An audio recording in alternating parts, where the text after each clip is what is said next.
Congress senior నేత మధు యాష్కి గౌడ్ సంచలన వ్యాఖ్యలు చేశారు. కవిత బీజేపీ వదిలిన బాణమని ఆరోపించారు. లిక్కర్ కేసు నుంచి బయటపడేందుకు బీజేపీ సహకారం కావాలని, బీజేపీ వ్యూహంలో భాగంగానే కవిత లేఖ విడుదల చేసిందని మధు యాష్కి గౌడ్ విమర్శించారు.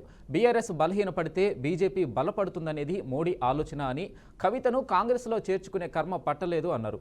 తెలంగాణ జాగృతి పేరుతో 800 కోట్ల రూపాయల అవినీతి జరిగిందని, తెలంగాణ జాగృతి మీద విచారణ జరిపించాలని మధు యాష్కి గౌడ్ డిమాండ్ చేశారు.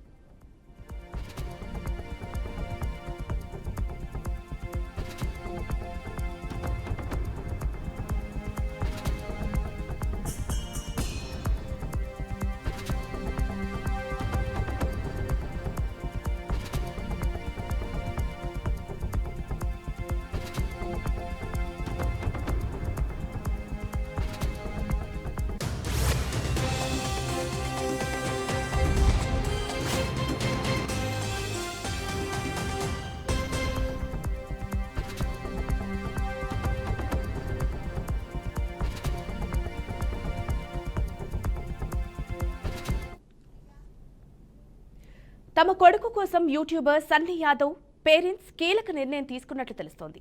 హెబియస్ కార్పస్ పిటిషన్ వేసేందుకు వారు సిద్ధమవుతున్నట్లు సమాచారం. హెబియస్ కార్పస్ పిటిషన్ను చట్టవిరుద్ధంగా నిర్బంధించినప్పుడు విడిపించడానికి వేస్తారు. ఈ పిటిషన్ ద్వారా నిర్బంధించబడిన వ్యక్తిని కోర్టులో హాజరుపరిచే అవకాశం ఉంది. సన్నీ యాదవ్ ఎన్ఐఏ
సరిహద్దుల్లో దేశాన్ని కాపాడుతున్న సైనికుడికే కష్టం వచ్చింది. బోర్డర్లో మన భూభాగాన్ని రక్షిస్తున్న జవాన్ సొంత భూమి కబ్జాకు గురైంది.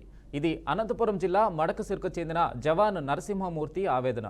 తన భూమి కబ్జా చేశారంటూ జమ్మూ కాశ్మీర్ నుండి సెల్ఫీ వీడియో విడుదల చేశారు జవాన్. హుతుగూరు గ్రామంలో కబ్జాదారుల నుంచి తన భూమిని కాపాడాలంటూ వేడుకుంటున్నాడు. తన భూమిని సొంత మామే కబ్జా చేశాడని జవాన్ నరసింహమూర్తి ఆరోపిస్తున్నాడు. సాగు చేసేందుకు తన భూమిలోకి వెళ్తే నాగరాజు అనే వైసీపీ నేత రాళ్లు, మారణాయుధాలతో దాడి చేస్తున్నాడని ఆవేదన వ్యక్తం చేస్తున్నాడు. వెంటనే తన భూమిని కబ్జాదారుల నుండి విడిపించాలని కోరుతున్నాడు. ఈ మేరకు ఉన్నతాధికారులు చర్యలు తీసుకోవాలని అభ్యర్థిస్తున్నాడు. నేను బీఎస్ఎఫ్ సోల్జర్గా జమ్మూ కాశ్మీర్లో విధులు నిర్వహిస్తున్నాను. మాది ఉదుగూరు విలేజ్, అలుకూర్ పోస్ట్, అమరాపురం మండలం, శ్రీ సత్యసాయి డిస్టిక్. నా భార్య వల్ల నాన్నది వేరే వాళ్ళు Nagaraj field assistant K Shivaram Nagaraj field assistant అనే అతను మా భూమిని కబ్జా చేసినారు.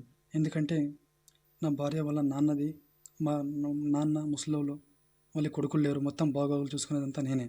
ఎన్నిసార్లు పోలీస్ వ్యవస్థ చుట్టూ రెవెన్యూ డిపార్ట్మెంట్ చుట్టూ తిరిగినా ఏమీ ప్రయోజనం లేకుండా పోయింది. మనం సంవత్సరానికి ఒకసారి వస్తూ ఉంటాము, సంవత్సరంలో ఎప్పుడో ఒకసారి వస్తూ ఉంటాము, పోతూ ఉంటాము. మనకి లోకల్లో మనకి ఎవరు న్యాయం చేయరు. మన లోకల్లో ఎవరు రెస్పాన్స్ కూడా ఇయ్యరు. వీడు వస్తాడో పోతాడు, వీంతో సంబంధం లేదని విధంగా మాట్లాడతారు. పొలంలో పోతే మా అమ్మని మా అత్తని కొట్టేది, రాయితో కొట్టడానికి, పొట్టలతో నరకడానికి వస్తాడు. మా నాన్నకి మా అమ్మకి మా అత్తకి వెనక ముందర ఎవరు లేరు. పోతే వాళ్ళిద్దరు పొలంలో పోతే సాగు చేయడానికి పోతే పొలంలో అడుగు కూడా పెట్టనివాడు. మనతో డాక్యుమెంట్ ఒకటి కూడా లేదు. మనతో కోర్టు నుండి అయ్యిండేది judge copy, police protection, injunction order, అడంగాలు, పాస్ పుస్తకం, 1B డి ఫారం పట్ట మొత్తం అంతా మా మామ పేరు మీదుగానే ఉంది. మనం దేశంలో రక్షణ మన దేశంలో బార్డర్లో దేశం కోసం కాపలు కాస్తూ ఉంటే మా ఫ్యామిలీని మనం రక్షించుకోలేకపోతున్నాము. ఎందుకంటే మా ఫ్యామిలీకి రక్షణ లేకుండా అయిపోయింది. నేను ఒక సోల్జర్ అయిన చెప్తున్నాను, నాకు ఇది సిగ్గుచేటు. ఎందుకంటే మా ఫ్యామిలీని రక్షించుకోలేకపోతున్నాను. కనీసం 4 ఇయర్స్ నుంచి నాకు ఇది ఇబ్బందిగానే ఉంది. ఎన్నిసార్లు పోలీస్ వ్యవస్థ చుట్టూ కానీ రెవెన్యూ డిపార్ట్మెంట్ చుట్టూ తిరిగినా కానీ ఏం ప్రయోజనం లేకుండా పోయింది. దయచేసి మంత్రి లోకేష్ సార్ గారు, deputy CM Pavan Kalyan sir దయచేసి ఈ వీడియోకి స్పందించి తగిన విధంగా స్పందించి న్యాయం చేకూరుస్తారని మనస్ఫూర్తిగా వేడుకుంటున్నాను. అందరికీ చెప్పేది విన్నపం ఒకటే, ఎందుకంటే ఈ వీడియో మంత్రి లోకేష్ సార్ గారికి, పవన్ కళ్యాణ్ డిప్యూటీ సీఎం గారికి చేకూర్చేలా అందరూ ప్రతి ఒక్కరు సహకరించాలని మనస్ఫూర్తిగా కోరుకుంటున్నాను. నేను బిఎస్ ఈశాన్య రాష్ట్రాల్లో గత 3 రోజులుగా కురుస్తున్న భారీ వర్షాల ప్రభావంతో జనజీవనం తీవ్రంగా బాధపడుతోంది. లోతట్టు ప్రాంతాలు జలమవుతుండగా కొండ ప్రాంతాల్లో రహదారులు తెగిపోవడం వల్ల రాకపోకలు నిలిచిపోయాయి. గతంలో హింసలు చెలరేగిన మణిపూర్ రాష్ట్రంలో కూడా ఈ వర్షాలు ప్రజలను తీవ్ర ఇబ్బందులకు గురిచేశాయి. వేసవి కాలంలో కురుస్తున్న ఈ అకాల వర్షాల వల్ల మణిపూర్ వాసులు ఎన్నో సవాళ్లు ఎదుర్కొంటున్నారు. ఈ నేపథ్యంలో తెల్లవారుజామున మణిపూర్లోని చూర్చంద్పూర్ జిల్లాలో భూకంపం సంభవించడంతో అక్కడి ప్రజలు భయాందోళనకు లోనయ్యారు. ఈ భూకంపం తీవ్రత రెక్టార్ స్కేలుపై 3.5గా నమోదైనట్లు నేషనల్ సెంటర్ ఫర్ సిస్మాలజీ ప్రకటించింది. భారీ వర్షాల మధ్య భూకంపం రావడంతో కొన్ని ప్రాంతాల్లో ప్రజలు బయటకు పరుగులు తీశారు. పరిస్థితిని అదుపులోకి తెచ్చేందుకు అధికారులు చర్యలు చేపట్టారు.